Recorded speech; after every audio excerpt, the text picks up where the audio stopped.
edition here of the Auburn Undercover podcast on the 24/7 Sports Network. My name is Nathan King, and we are happy to be joined once again this season on Coach's Corner every Wednesday with former Auburn defensive coordinator Ellis Johnson. Ellis, how'd your summer treat you, and how much are you looking forward to the season? Well, I got about 6 months older, which is not good, but other than that, it was a good summer. Hot as you know what, like everybody else. But I have been more than ready for football season to come back on. I don't think I watched a single Olympic event and had just about enough of basketball. And I've been praying for this football season to get going again on TV. And last weekend was some pretty good football to kick it off. And got some good games coming up this weekend for SEC. I think a lot of people are in that same boat with you, looking forward to finally getting some real football on the TV. Like you said, we already got a little bit of it, a little taste of it. Georgia Tech pulled that big upset in week one. Let's talk a little bit before we get into Auburn's first game, Ellis, about them turning over defensive coordinators again. You and I were talking before we got rolling. I think you and I and a lot of people agreed that Ron Roberts did a good job with this defense. We were recording this show October, early November of last year, talking about how that defense was keeping them in games, doing a good job. Just seems like things really kind of weren't working out toward the end. And then they go and hire DJ Durkin, a guy who is now in his third straight SEC stop. He was at Ole Miss and then at Texas A&M. Just sort of talk about your thoughts about kind of their defense overall last year and your opinions of Durkin as a coach, if you know him well. You summed it up pretty well. I thought through the first half of the year, they really had to just lean on their defense. They were keeping them in games. And I saw where they finished the season sort of in the middle of the conference and not very good statistically. But you have to say now their defense was really the strongest point on their football team for about the first 5 to 8 games. The finish was not good. And the last play of the Alabama game was a heartbreaker because what a huge chance for a great upset. And they had played well enough during the whole game to have that shot. And I hate to see it end that way for them. But, Durkin's a really good football coach. And I think, sometimes there are changes based on things that aren't necessarily the play on the field, just, the actual statistical accomplishment and all that. And it could be a lot of other factors involved in it. But I think, I don't know how it will turn out, but I know DJ's a heck of a football coach. The biggest thing will be if they replace some of those players in recruiting and in the portal. In your coaching career, this is sort of a very basic question, but what are sort of the main challenges? I'm sure we talked about this last year when Ron Roberts took over, but the main challenges of getting to a new program, seeing a new defense, and implementing your scheme over the course of a spring and a preseason. Yeah, that's hard, and a lot of it depends upon how well the staff comes together. Because if you got factions or you're disjointed or someone's just not on the same page for whatever reason, that's going to filter down into the players. So the first step is you got to make sure all the coaches are on the same page, whether you're complicated or not complicated, and all the little cliches that people like to talk about. Defenses, in my opinion, it's not what you run, it's when you run it. And I think that most of them are about the same. Everybody's multiple. They can say they're a 4-2. They can say they're a 3-4. They can say all these things, but everybody's multiple, and everybody's got blitzes, and everybody's got different coverages, et cetera. But you have to have everybody on the same page when you're speaking in terms of all the new people. But, Nathan, one of the things that's true of college football today, whether you even have coaching changes or not, you got all this portal and NIL transfer stuff going on. And so your football teams now are normally pretty much shaken up every season. You bring it in 30 to 45 new faces every year on a football team.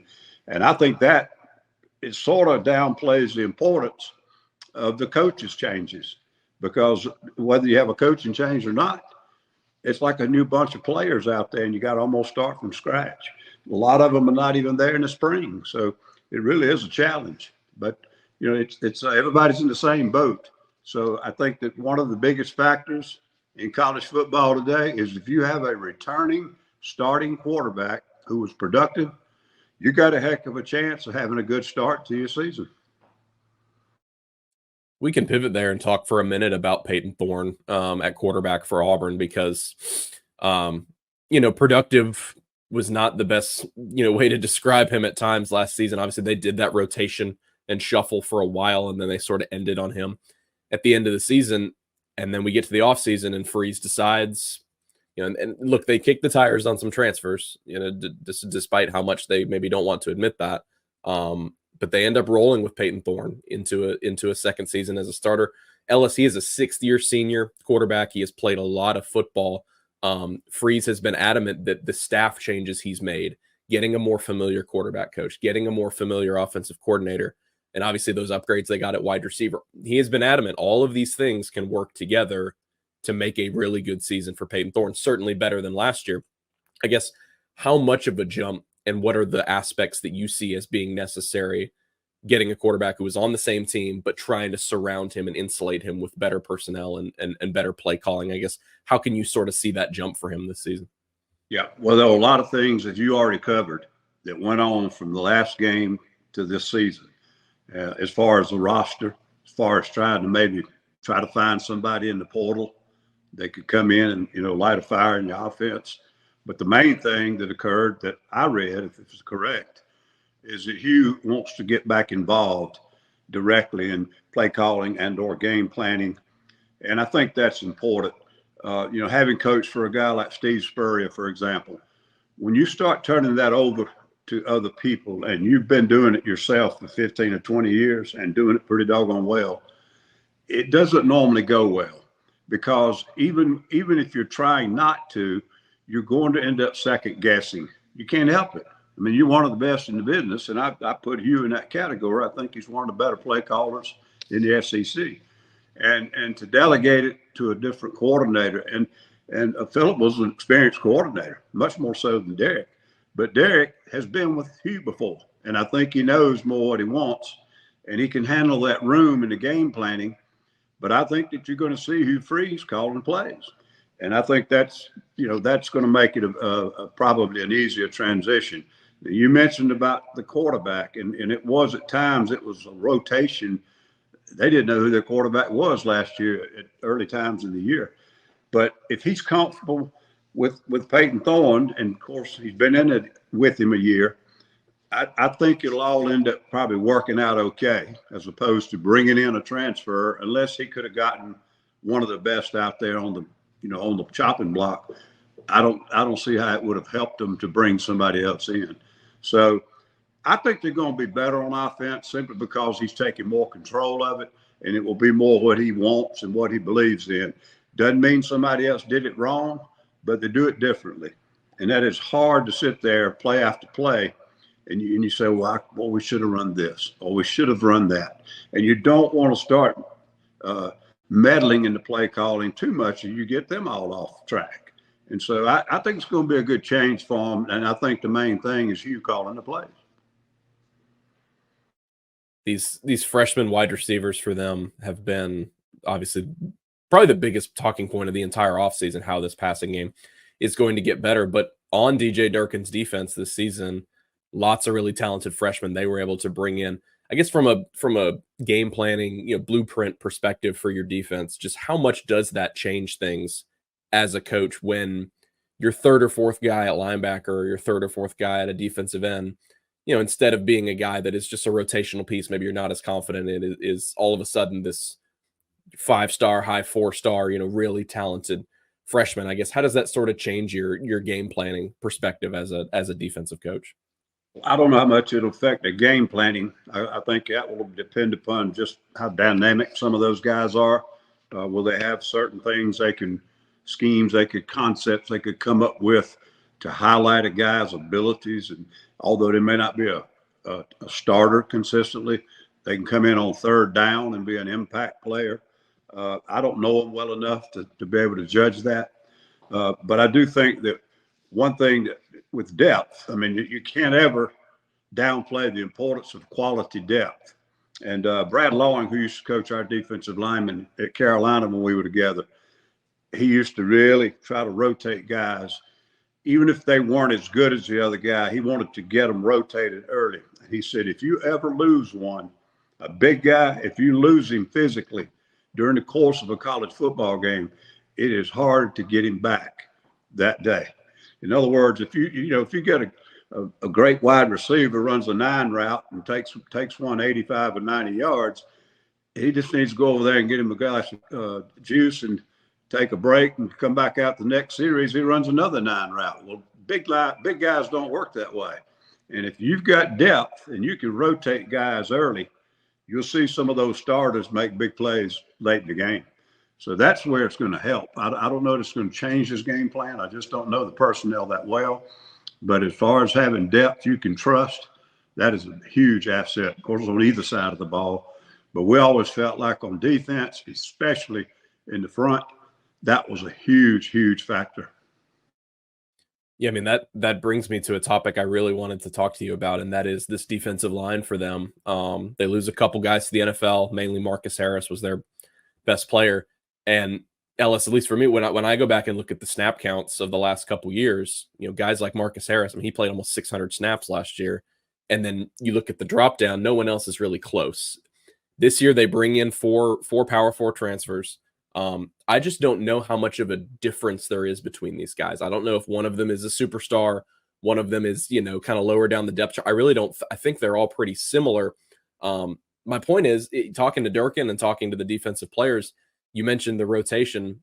They have been adamant that they want to rotate 7, maybe 8 defensive linemen, and I truthfully think they can because there's a true freshman named Malik Blockton in there who has proven himself since the bowl game. There's a guy who comes over, Texas A&M, Isaiah Rakes, with DJ Durkin, very familiar with that system.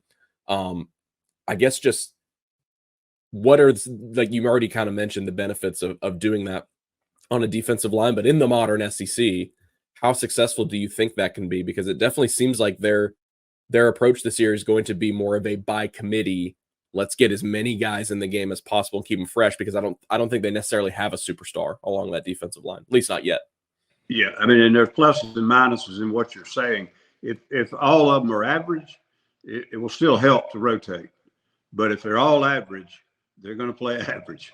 But if you've got young guys that you can trust to come in early in the game and take those starters off the field for 2 series or maybe just 1 series, if you take a defensive lineman off the field for 1 series, that's probably 15 minutes of time on the clock, on a wristwatch, because he's out that series, plus he's out while the offense is out there. And so, I mean, that can be a huge recuperation thing for a 280 to 315 pound guy. And so if they're able to do that, that is nothing but a plus. It's a huge plus. And it's not that unusual. When you got NFL draft picks all in your lineup, and you coming out with a lineup, highlighting these guys, you may not realize that they take them off the field, 2 or 3 plays here or there, but most everybody's doing that to try to keep them from getting tired. Now, if you go out and dominate on defense and you're 3 and out, 4 and out, 3 and out, 3 and out, 4 and out, those guys aren't getting tired. They're getting themselves off the field. But if you have a 12-play series or even a 15-play drive on you, and, you have to even rotate within the series, that depth is crucial. I mean, it's going to make the difference in the 3rd and 4th quarter. One of the things that Durkin has talked about so much this preseason is I think Auburn has a chance to be a little bit better rushing the passer this season. Jalen McLeod last year was their top sack getter, but he admitted he wasn't even fully healthy until November, and his pitch count was just way too high. That's what Free said. He's just playing way too many snaps. He's playing it on a bad ankle. They get Kieran Crawford a transfer to kind of spell him, and we already mentioned the depth, a couple true freshmen who can maybe get in there. I guess just the difference that you think that a better pass rush for this Auburn team can make, because while they were pretty good at times last season, like I mentioned, Jalen McLeod couldn't really do it. He couldn't do it all himself. Keldrick Falk was still just a true freshman there at defensive end. And now it seems like they brought in pieces to where he can be on a pitch count, be used more situationally in 3rd downs. Kieran Crawford can sort of take that load off of his shoulders. It's just how important is it to have a guy like that to say, you don't have to play as many snaps. You're not going to play, 80% of the game. We're just going to put you in there and try to be more explosive as a pass rusher. Absolutely. And one of the things, as we've been talking, the personnel a heck of a lot better than I do. But the thing I keep hearing, and I think is very important, is when they went into the portal, they fixed some needs they had in numbers, and not just bringing in about 10 or 6 or 8 flashy players. They fixed some things in their depth chart that a lot of people didn't even notice, and that's very important. And I think that when you're talking about a kid that's dynamic and can be a big factor, and a guy that can, get you turnovers, get you negative yardage plays, and do those kind of things, if you got somebody who can rotate with him a little bit and keep him playing to 100%, it's just going to help him that much more. And as another team, other team gets a little more fatigued, and you can keep him fresh, you're going to get those big plays in the late parts of the game, which becomes absolutely critical if you're going to win in the SEC. Wanted to ask about these freshmen. Cam Coleman, freshman wide receiver, is obviously the one that has drawn so many headlines. He's been spectacular since he got here, but just when you were coaching and getting a guy on campus, all right, he's got high expectations for himself, and there's the outside expectations as well. What is sort of the balance you have to strike with a guy like that, trying not to put a bunch of pressure on an 18-year-old, while at the same time saying, whether he's a receiver or linebacker or whatever, while at the same time saying, hey, we need, this guy can help us win games. Like, he's got to be on the field. How do you as a coach, in the conversations you have with a young player like that, try to strike a balance of understanding they're a young player, but at the same time, they're probably going to be a pretty spectacular player? That's one of the best questions. And I get asked about those kind of things all the time. And I think one reason a lot of that's come up is that recruiting today, more so than 30, 40 years ago when I first got into business, recruiting and signing date and all that is so much more hyped up. It's almost like a 15th game on the schedule. The fan base is watching the recruiting class. That's good. And colleges hype it up because it's getting your fan base involved. Nothing wrong with it. But when you do that, you actually create these expectations in your fan base. And you create these expectations with your comments about them when you sign them, or you bring them in the portal, and not wrongly so. I mean, you should be talking about they're pretty doggone good because you wanted them and you got them. If you didn't want them, you wouldn't be bragging on them. So it's just a natural thing there. And what you're saying is so important, that you have a rapport with that kid, that you can also sit down with him one-on-one and explain to him, this isn't going to be easy, and we're not going to put a lot of pressure on you in certain ways, but you're going to get scrutinized and you're going to get pressure from different places, and you got to learn how to handle it. Now, as a coach, you got to learn how to handle it too, because they're going to make mistakes, or one day you're going to put the depth chart and they're going to say, well, why isn't Cam Coleman starting? You told us he was better than sliced bread. And they don't understand that it's hard to come in here and beat out a 20-year-old who's had, caught about 20 balls, 30 balls last year. He's just ahead of him. I remember when we got Clowney at South Carolina. This is a college program that's won one conference championship in the existence of the whole program. And Clowney was considered, and a lot of times still is considered by all these recruiting services, to have been the best overall #1 recruit in the history of this, keeping up with it. He didn't start when he first came in. We had some really good players at that position, and he couldn't beat them out. But he played a lot, and we used him in a way that made him a better player. And we handled it the right way. Brad, handled it the way he didn't get frustrated or disappointed or anything, because he was making his plays. He'd play 15 plays in a game. He only had five of them would either be negative yardage or sacks or something. And it's very similar to that. I don't know what Cam's going to be, and I don't think anybody can tell you what he's going to be in detail, but obviously knows he's a great player. And he's going to get his plays if you can keep him from getting frustrated and make sure that his expectations remain high. but his frustrations don't remain high. And it is hard, and it's always been hard. But like I said, I really think it's harder now with the amount of scrutiny and social media, and even what we're doing right now. There's so much attention on these kids that your fan base they can't wait to see them, and they come to the stadium and they don't see them as much as they thought they would, and they start asking questions.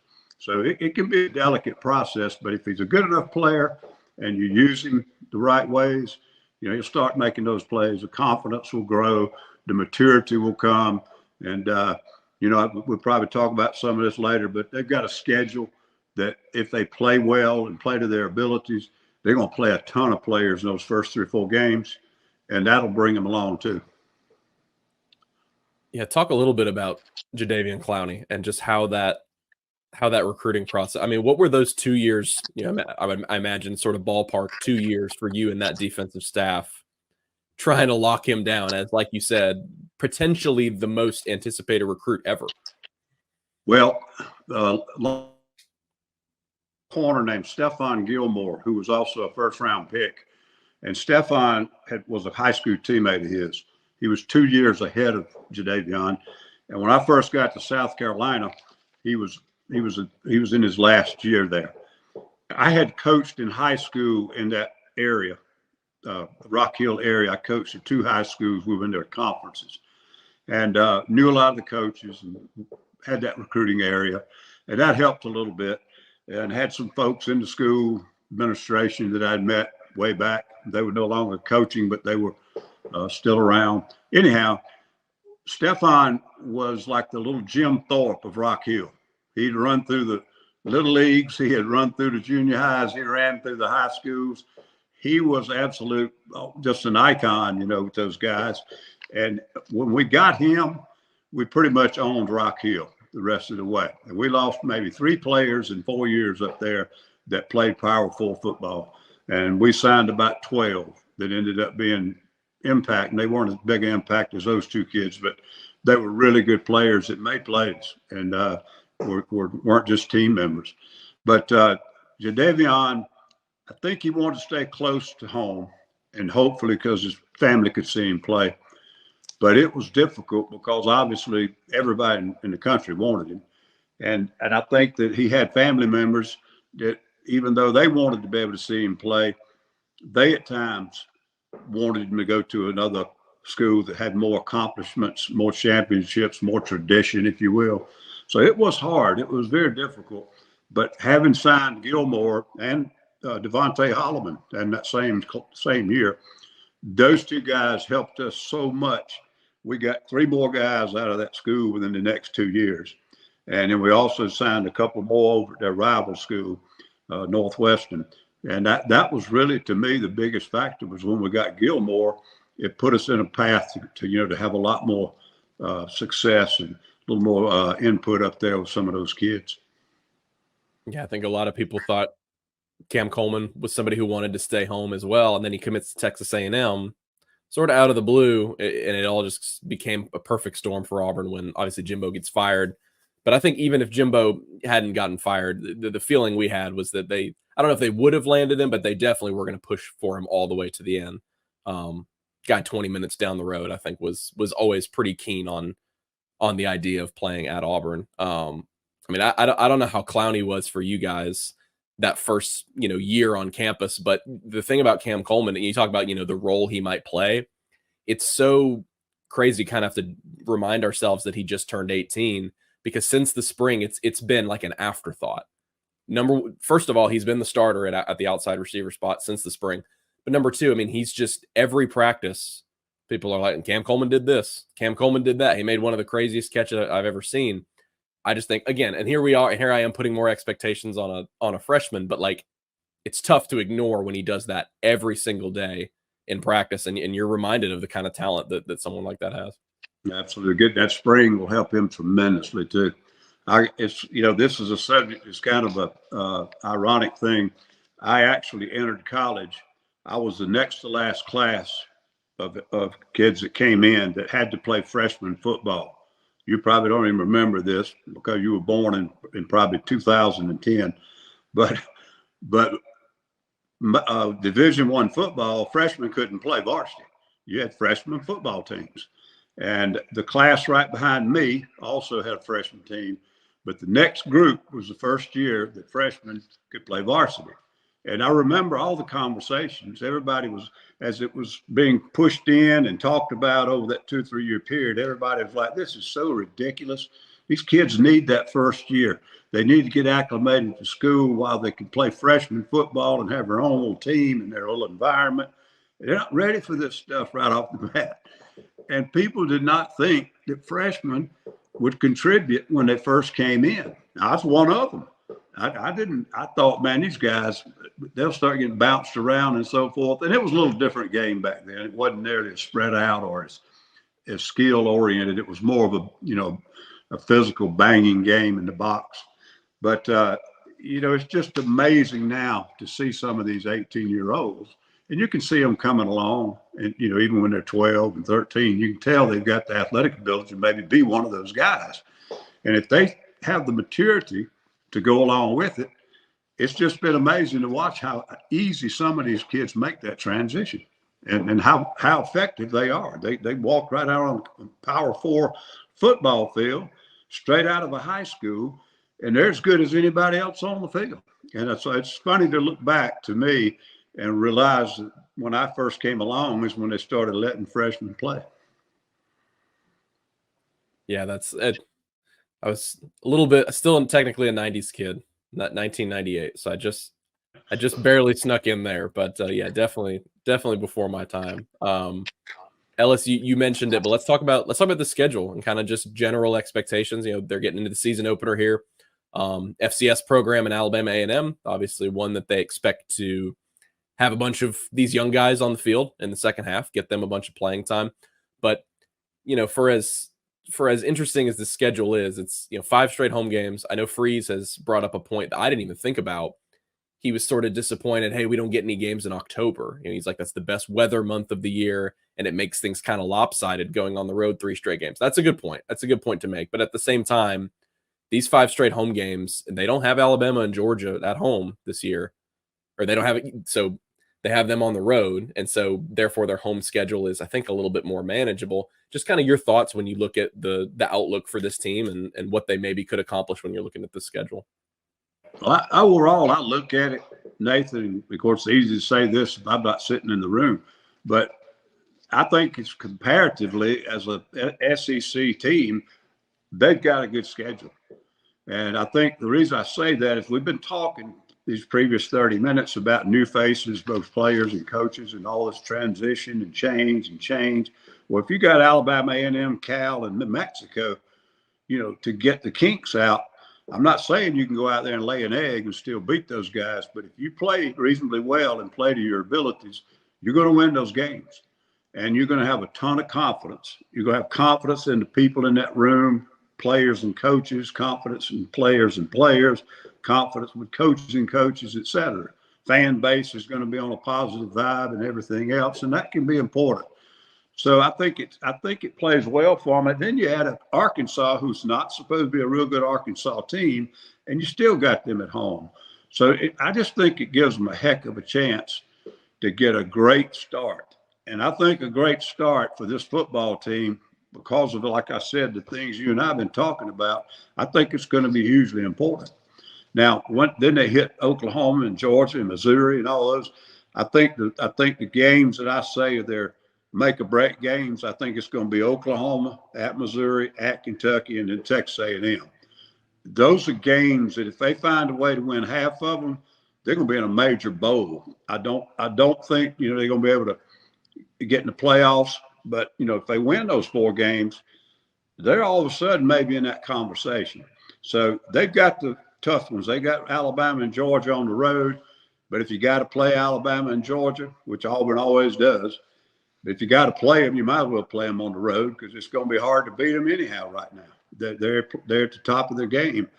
So that, they've never been intimidated by that. They've been in those 2 stadiums many times before.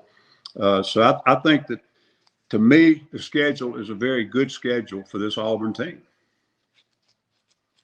And we'll end on this, and obviously after the first games, we can talk about what we saw from the SEC and We'll learn more about them the next few weeks, but just kind of what are your overall impressions of what the league could look like this year? Obviously, it's different than it's ever been going to 16. But you mentioned Alabama and Georgia. We haven't even talked about the changes at Alabama. Obviously, Nick Saban's no longer the coach there, but I think Texas is a really popular pick to win the league from a lot of people. Just sort of your general thoughts on maybe some teams that could be among the top in the league, and just sort of your thoughts on maybe some other groups.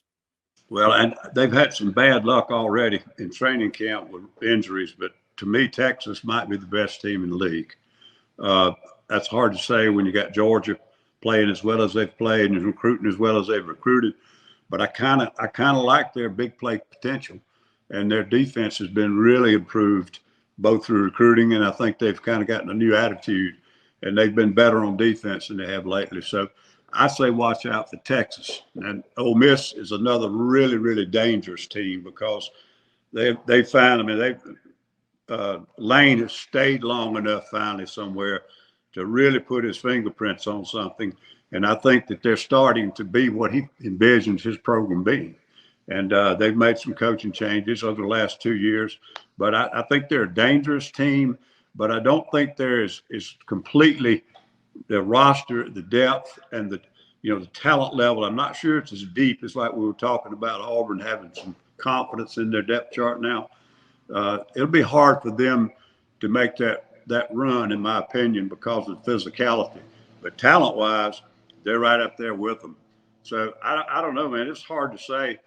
There will be a surprise team that's picked down in the middle of the bunch somewhere that's going to jump up and win 9 or 10, sound like Missouri did last year. But I do think that overall, there are 4 or 5 teams that got a shot to win it. And those 4 and 5, I think, have got a great shot to get in the playoffs. Most interesting thing to me as we watch the season unfold is going to be how many SEC teams are in that 12-team playoff. Because I think you could get more in there than people think. And when they do, it'll start another argument like it always does when 2 of them used to get in the 14 playoff. When they get 4 of them in the 12-team playoff, then people are going to be raising Cain again. But the difference in the SEC and the Big Ten, in my opinion, which is the bottom of the conference. I think the bottom of that Big Ten is very average football at times when you talk about playoffs. But their teams halfway down in the SEC, it beats you any day you line up. Yeah, I mean, we'll see how, like you said, the number 8 or 9 team in the SEC is probably still going to be a pretty good team. I saw that the 2025 recruiting rankings right now, I think Oklahoma's ranked number 9 in recruiting, and they are the number 8 team in the SEC in recruiting. So that's just how it's going to be.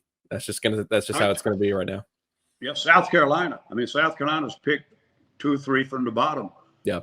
And I'll tell you, they're going to be a dangerous football team this year.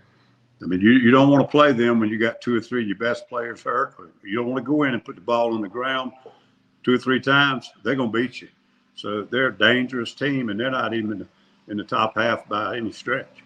But we'll know something pretty quick. I mean, you got A&M's got Notre Dame, Georgia's got Clemson, Florida's got Miami, LSU's got USC, Texas has got to go to Michigan. Tennessee's going to play NC State, who's picked to be a possible ACC winner this year. We're going to get some good games early on to kind of get a better feeling for where these teams are. But, I mean, it'd just be an understatement to say it's got a chance to be an exciting year. But what do you expect with Texas, Oklahoma coming in already as good as the SEC was to start with? I mean, I don't know how you could expect anything else. For sure. Definitely looking forward to it. Well, we will be back this time next week to talk about those games, what we saw from that, what we saw from Auburn in week 1, as they'll be getting ready for a Power 4 matchup of their own against Cal. Obviously, Cal gave them everything they could want last year. Granted, that was 2,500 miles from home. We'll see how Cal does making that same trip back to the Plains. Ellis, thank you so much. First Coach's Corner of the year. We really, really enjoyed it, and looking forward to the rest of the season. Thanks, Nate. Looking forward to it.